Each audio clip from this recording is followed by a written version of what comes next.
அன்பான நேயர்களுக்கு வணக்கம். ஆன்மீக அன்பர்களுக்கு வணக்கம்.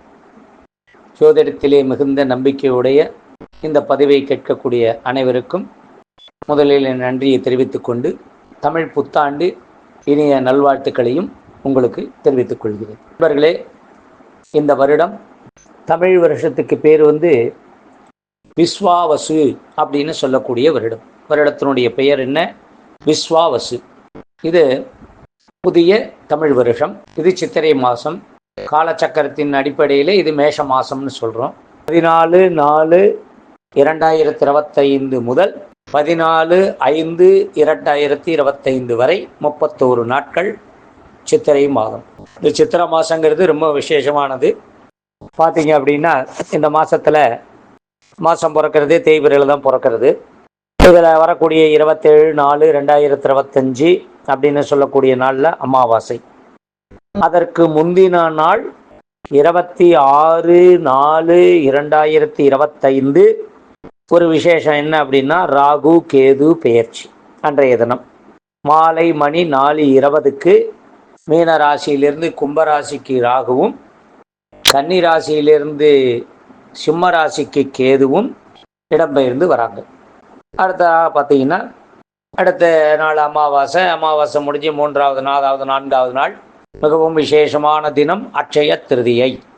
இந்த அட்சய திருதியைங்கிறது ஒரு பெரிய பல விஷயங்கள், பல தத்துவங்களை உள்ளடக்கிறது. ஆனால் அன்னைக்கு அது ஒரு சுபமான மிகவும் விசேஷமான நாள் அட்சய திருதியை.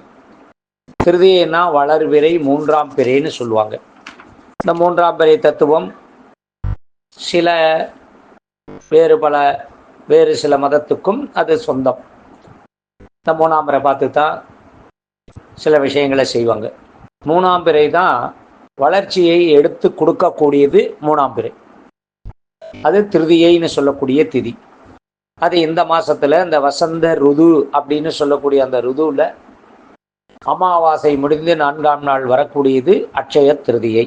அன்றைய தினத்திலே எதை செஞ்சாலும் அது வளரும். இதை மட்டும் வச்சுங்க, அதனுடைய விளக்கம் பின்னாடி பார்க்கலாம். அடுத்தது பார்த்தீங்க அப்படின்னா இந்த மாதத்தில் மே மாதம் 4ஆம் தேதியிலேருந்து அக்னி நட்சத்திரம் ஆரம்பம். இந்த அக்னி நட்சத்திர காலத்தில் என்ன பண்ணலாம் அப்படின்னா என்ன பண்ணக்கூடாதுன்னா 4/5/2025 29/5/2025 வரை அக்னி நட்சத்திரம். இந்த அக்னி நட்சத்திரத்தில் அஸ்திவாரம் எடுக்கக்கூடாது, மேலே தார்சு போடக்கூடாது, அதே போல் அந்த கரண்ட் சர்வீஸ் எல்லாம் கொடுக்கக்கூடாது, மரம் வெட்டுதல் கூடாது. குறிப்பாக மரம் வெட்டுதல் கூடாது, மரம் நடுதலும் கூடாது.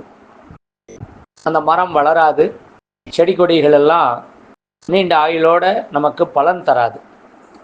அதனால் மரம் செடி கொடிகள் நடுவதோ வெட்டுவதோ கூடாது. இது ரெண்டுமே கூடாது.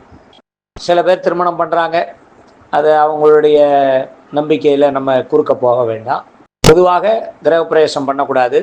திருமணம் செய்வது அந்த அளவுக்கு உசிதமான பலன் இல்லாட்டாலும் வேறு வழி இல்லை. இன்றைக்கெல்லாம் பார்த்தீங்க அப்படின்னா மண்டபம் அப்படிங்கிற ஒரு பெரிய விஷயம் இருக்குது. நமக்கு பிடிச்ச மண்டபம் கிடைக்கணும்னா அவங்க கொடுக்குற தேதி தான், ஃப்ரீ தேதி தான் நம்ம வாங்கி பண்ண வேண்டியதாக இருக்குது. அதனால் அதை ஒரு விஷயமாக வச்சுங்க. அதனால் அக்னி நட்சத்திரத்தில் திருமணம் செய்வது செய்யாது இருக்கிறது அவர்களுடைய சௌரியம். அடுத்தது இந்த மாதத்தில் வரக்கூடிய முக்கியமான விஷயங்கள். அடுத்து 10/5/2025 சனிக்கிழமை அன்னைக்கு சனி பிரதோஷம். சனி பிரதோஷங்கிறது நம்ம டெய்லி சாதாரணமாக சாப்பாடு சாப்பிட்றதுக்கும் அன்னைக்கு ஒரு விருந்து சாப்பாடு சாப்பிட்றதுக்கும் என்ன வித்தியாசம் இருக்கோ அந்த மாதிரி சாதாரண மாதத்தில் வரக்கூடிய வளர்வரை தேய்வரை பிரதோஷத்துக்கும் சனி பிரதோஷத்துக்கும் நிறைய வித்தியாசம் உண்டு. அதுக்கு அடுத்த நாள் 11/5/2025 ஞாயிற்றுக்கிழமை பகல் 1:10 குரு பெயர்ச்சி நடக்குது. ரிஷபராசியிலிருந்து மிதுன ராசிக்கு குரு பெயர்ச்சி நடக்கிறது. அடுத்த நாள் பார்த்தீங்கன்னா பௌர்ணமி. அது சித்ரா பௌர்ணமி. உங்களுக்கு சித்ரா பௌர்ணமி பற்றி தெரியும். மதுரையில் கள்ளழகர் ஆற்றுல இறங்கிறது, மீனாட்சி திருக்கல்யாணம், மதுரை விசேஷம். எல்லா ஆலயங்களையும் சித்திரகுப்த பூஜை, சித்ரா பௌர்ணமி. காமதேனுக்கு சிறப்பான பூஜைகள் நடைபெறக்கூடிய ஆலயங்களும் இருக்கு. அதனால் காமதேனு பூஜையில் போய் கலந்துக்கிறதோ, பொதுவாக பௌர்ணமி அன்னைக்கு காமதேனுக்கு பூஜை பண்ணுவாங்க. அந்த காமதேனு பூஜையில் பண்ணும் பொழுது தேனுவே அப்படின்னு நம்ம அந்த அம்பாள்கிட்ட வேண்டிக்கும் பொழுது நமக்கு கிடைக்கிறதெல்லாம் பாரிஜாத மரத்தினடியிலே இருக்கக்கூடிய காமதேனு பசுவும் காமதேனு என்கிற தெய்வமும் எல்லாவித வளங்களையும் நலங்களையும் நமக்கு தருவாள் அப்படின்னு சொல்லிட்டு இந்த சித்திரை மாதத்தில் இருக்கிற விசேஷத்தை தெரிஞ்சுக்கிட்டு இப்போ நம்ம ராசி பலனை பார்க்கலாம். அன்பான ரிஷபராசி அன்பர்களே, ரிஷப லக்கணக்காரர்களே, உங்களுடைய ராசிக்கு இந்த காலகட்டம், இந்த விஸ்வாவசு வருஷம் பூராமே நல்லா தான் இருக்கும். ஆனால் அதுக்கு உடனடியாக நீங்கள் மனசுக்குள்ளே நினைக்கக்கூடாது, ஏண்டா பிறந்தோம், நமக்கு ஏண்டா இந்த வருது, இந்த மாதிரி எல்லாம் சொல்லி சொல்லி நம்மளை புண்ணு பண்ணுறாங்களே, நம்ம கட்டமாகவே தானே இருக்குது, நம்ம கட்டத்தை மீறக்கூடிய இல்லையே அப்படின்னா நான் பல தடவை சொல்லியிருக்கேன். அதெல்லாம் அவர்களுடைய சொந்த ஜாதகத்தை பொறுத்தது. கோச்சார ரீதியாக என்ன கொடுக்கும் அப்படின்னா, திடீர் அதிர்ஷ்டம், திடீர் தனவரவு, திடீர் செயல்கள். அன்னன்னைக்கு இப்போ நேற்று நடந்தது இன்னைக்கு நடக்குமா? நடக்காது. அதே போல் இன்னைக்கு செய்யலான் இருக்கிற விஷயத்தை நாளைக்கு செய்ய முடியல அப்படிங்கிறதும் ஒரு காரணமாகும். இதெல்லாம் ஒரு விஷயம், முக்கியமான விஷயம். இதை யாரும் தெரிஞ்சுக்கிறது இல்லை. எனக்கு தெரிஞ்சு 2 வருஷமாக வேலை கிடைக்காதவங்க இருக்காங்க. 2 வருஷமாக குடும்பத்தில் சரியான ஒரு போக்குவரத்து இல்லாமல் இருக்கிறவங்களாம் இருக்காங்க அந்த ரிஷபராசியில்.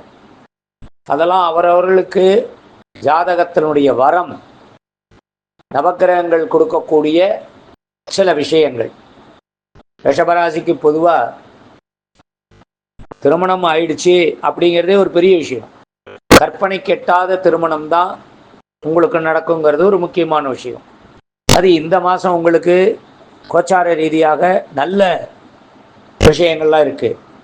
உங்கள் ராசிக்கு ஒத்து வராத குரு 2ஆம் இடத்துக்கு பயிற்சியாகி போகிறதும், 11ல் இருந்த ராகு 10ஆம் இடத்துக்கு வர்றதும், 10ல் இருந்த சனி 11ஆம் இடத்துக்கு வர்றது, அங்கே புதனும் சுக்கிரனும் சேர்க்கை. உங்கள் ராசி அதிபதி சுக்கிரன், அவரை மட்டும்தான் இந்த ராசிக்கு பலனாக வச்சுக்கணும், பலனாளியாக வச்சுக்கணும், பலன் கொடுக்குற கிரகமாக வச்சுக்கணும். சுக்கிரன் வக்கர நிவர்த்தி 3 நாளில் நேர்கதியில் இந்த மாதம் பூரா. அப்போ சுக்கிரன் 11ஆம் இடத்துல உங்கள் ராசி அதிபதி 11ல் இருக்காருன்னா கண்டிப்பாக நல்ல விஷயங்களை செய்து தான் தீர்வார். என்ன பண்ணுவார்? குடும்பத்தில் இதுவரை சண்டையிட்டு வந்த கணவன் மனைவி உறவில் இருந்த விரிசலை ஒரு ஃபெவிகால் போட்டு, பாண்டு போட்டு, ஃபெவிக்விக் போட்டு ஒட்டி கொடுப்பார். அதை நீங்கள் கரெக்டாக பார்த்து ஜாக்கிரதையாக வச்சுக்கணும். கணவனால் இது வரைக்கும் ரொம்ப தொல்லை அப்படின்னு சொல்லக்கூடிய 30 வயசுலேருந்து கட்டத்தை மட்டுமே அனுபவிக்கக்கூடிய பெண்கள் இந்த மாதத்துலேருந்து கொஞ்சம் நீங்கள் மூச்சு விடலாம். எதிர்பாராத ஆச்சரியமான சில விஷயங்கள் குடும்பத்தில் நடக்கும். இது மனைவி மட்டும் இல்லை, கணவனுக்கும் தான் சொல்கிறேன், ஆண்களுக்கும் தான் சொல்கிறேன். இது வரைக்கும் பொண்டாட்டி நம்மளை மதிக்கவே இல்லை, சங்கடமாகவே வச்சுக்கா, நமக்கு எதுவும் சரியான ஒரு மரியாதை இல்லை அப்படின்னு நினச்ச ஆண்கள் கூட இந்த மாதத்தில் அவங்களுக்கும் ஒரு நல்லது நடக்கும். பொதுவாக எல்லா கிரகங்களும் உங்களுக்கு நல்லது தான் செய்கிறது. திருமணத்துக்கு கூட இதுவரை திருமணமாகாமல் இருக்கும் 34 வயது வரை இருக்கக்கூடிய ரிஷபராசி ஆண்கள் பெண்களுக்கு திருமணம் நடக்கக்கூடிய, இனி வரக்கூடிய காலகட்டங்கள் திருமணத்தை கொண்டு வந்து சேர்க்கும். அதே போல் குழந்தை சந்தான பாக்கியம் ரொம்ப ரொம்ப எளிதாக, ரொம்ப ஏங்கி தவித்து மனதளவில் ரொம்ப கட்டப்பட்டவங்களுக்கு இப்போ ஒரு விடிவு காலம். பொதுவாக திருமணமும் குழந்தை பாக்கியமும் ஒரு நிரந்தர உத்தியோகமும் அவரவர்கள் சொந்த ஜாதகப்படி நடக்கக்கூடியது. கோச்சாரத்தில் ரிலாக்ஸ் கிடைக்கும். இந்த வருஷம் ஒரு பயிற்சி, சனி பயிற்சி, ராகு கேது பயிற்சின்னு சொல்லக்கூடிய இந்த கிரக பயிற்சிகளால், பெரிய கிரகங்களுடைய பயிற்சிகளால் உங்களுக்கு நல்ல இடத்துல இருந்தால் நல்லது நடக்கும். அதனால் உங்களுக்கு இந்த ராசிக்கு இந்த மாதத்தில் பொதுவாக திருமணத்துக்குண்டான காலகட்டம், நல்ல நேரம் ஆரம்பம். அதே போல் படிப்பு சம்பந்தப்பட்ட விஷயத்தில் படித்தவுடன் வேலை கிடைக்கக்கூடிய ராசியில் இதுவும் ஒரு ராசி. மேல் படிப்பு படிக்கணும், எனக்கு வேலை வேண்டாம், மேல் படிப்பு இன்னும் கொஞ்சம் நான் படிக்கிறேன் அப்படிங்கிற மாணவர்களும் மாணவிகளும் மேல் படிப்பு கண்டிப்பாக அதை எடுத்துக்கலாம், செலெக்ஷன் பண்ணிக்கலாம். வெளிநாடு சம்பந்தப்பட்ட வகையில் உத்தியோகத்துக்கு நான் போயே தீருவேன், இப்போ அங்கே தான் நான் படிப்பேன்னு சொல்லக்கூடிய மனசில் நினச்சிருக்கக்கூடிய நண்பர்களுக்கு, குழந்தைகளுக்கு கண்டிப்பாக அவருடைய பெற்றோர்கள் உதவுவார்கள், சம்மதம் சொல்வார்கள். குறிப்பாக 30 வயசுக்கு மேலே இருக்கக்கூடிய ஆண்கள் பெண்கள் யாராக இருந்தாலும் சொந்த தொழில் செய்யக்கூடிய அந்த நேரம் ஆரம்பம். தொழில் செய்து கொண்டிருப்பவர்களுக்கு திடீர் அதிர்ஷ்ட யோகம், தன யோகம், கடன் அடைக்கக்கூடிய ஒரு சூழ்நிலைகள் வரும். ஆனால் கடன் நீங்கள் கொடுத்த கடன் வருமானு பார்த்தா கொஞ்சம் கொஞ்சமாக தான் வரும். எப்போவுமே கைவிட்டு போச்சுன்னா திரும்ப இழுக்க முடியாது. ஒரு வெயிட்டான பொருளை நீங்கள் கட்டி இழுத்துட்டு போகிறீங்க, இல்லை கையை பிடிச்சி கூட்டிகிட்டு போகிறீங்க, அது திடீர்னு திமிரிட்டு ஓடி போச்சுன்னா ஒரு பெட்டே வச்சுங்க, ஒரு பெட் டாக்கே வச்சுங்க, கூட்டிகிட்டு போகிறீங்க, அதை உங்கள் கையை விட்டு பிச்சுட்டு போயிடுது. பார்த்தீங்கன்னா எவ்வளோ கட்டப்பட்டு அதை பிடிச்சி கொண்டு வருவீங்க. அந்த மாதிரி தான் பொருளும், கையை விட்டு போன பொருளை கொண்டு வந்து சேர்க்கறது அவ்வளோ கஷ்டம். அதனால தான் சொல்லுவேன், யாருக்கிட்டையும் எந்த பேச்சுக்கும் மயங்காதீங்க. அவன் அதை கொடுக்குறேங்கிறான், இதை கொடுக்குறேங்கிறான், நான் 1 கொடுத்தா அவன் 4 கொடுக்குறான், பக்கத்தில் இருக்கிறவன் வாங்கிட்டான் நானும் வாங்க போகிறேன், அந்த மாதிரிலாம் சொல்லி யாருக்கிட்டையும் போய் ஏமாறாது. ஏன்னா இன்னைக்கெல்லாம் இருக்கக்கூடிய அத்தனை மனிதர்களுக்கும் அரசாங்கத்தினால பிரயோஜனமே கிடையாது. நம்ம தான் ஜாக்கிரதையாக இருந்துக்கணும். இது பொதுவாக நான் சொல்கிறேன், யாரையும் குறிப்பிட்டு சொல்லுங்கள். அந்த மாதிரி நீங்கள் உங்களுடைய பொருளை இழக்காதீர்கள். இந்த நேரம் நல்ல நேரம், இந்த நல்ல நேரத்தை அனுபவிங்கள், நல்லதாகவே அனுபவிங்க. அரசாங்க வகையில் ஏதாவது கான்ட்ராக்டு ஒப்பந்த அடிப்படையில் ஏதாவது வேலை செய்பவர்களாக இருந்தால் கண்டிப்பாக இதுவரை இருந்து வந்த நிலுவைத் தொகை கிடைக்கும். புதியதாக வண்டி வாங்கிறதுக்கு உண்டான காலகட்டம் இந்த நேரம். ஜவுளி சம்பந்தப்பட்டது, நகை சம்பந்தப்பட்ட தொழிலில் இருப்பவர்கள் அனுகூலமாக நல்ல லாபத்தை ஈட்டக்கூடிய நேரம். கலைத்துறையில், சினிமா துறையில் இருக்கிறவர்களுக்கு எதிர்பாராத வாய்ப்புகள் கிடைக்கும். ரொம்ப நாளாக எனக்கு அந்த ஃபீல்டில் வேணும், எனக்கு இதில் எனக்கு சான்ஸ் கிடைக்கணும், நான் காமெடினா போகணும், நான் கதாநாயகனாக போகணும் அப்படின்னு நினைக்கிறவங்களுக்கெல்லாம் இந்த நேரம், இந்த ராசியில் உங்களுடைய கற்பனைக்கு எட்டிய வகையிலே எல்லாம் நடக்கும். பெரிய மனிதர்களுடைய ஆதரவு உண்டு, லாபம் உண்டு, தொழிலில் பண வரவு உண்டு, எல்லாமே சிறப்பாக இருக்குது. எனக்கு எதுவுமே கிடைக்கல, நான் ஏன் பிறந்தேன்னு தெரியல அப்படின்னு இந்த ராசியில் சொல்கிறவங்களும் இருப்பாங்க. ஏண்டா வாழறோம் அப்படின்னு நான் பல நாள் நினச்சிட்டு இருக்கேன் அப்படின்னு சொல்கிறவங்களும் இருப்பாங்க. அதெல்லாம் அவர்கள் பிறந்த நேரம், அவர்களுடைய தந்தை, தாய் தந்தை கொடுத்த வரம், அருள், கிஃப்ட்டு அப்படி வச்சுங்க. ஆனால் மாறும், நிலைமை மாறும். ரொம்ப நாள் கஷ்டப்பட்டவங்களும் கிடையாது, ரொம்ப நாள் சுகமாக இருந்தவர்களும் கிடையாது இந்த ராசியில். மீண்டும் சந்திப்போம். நல்லது.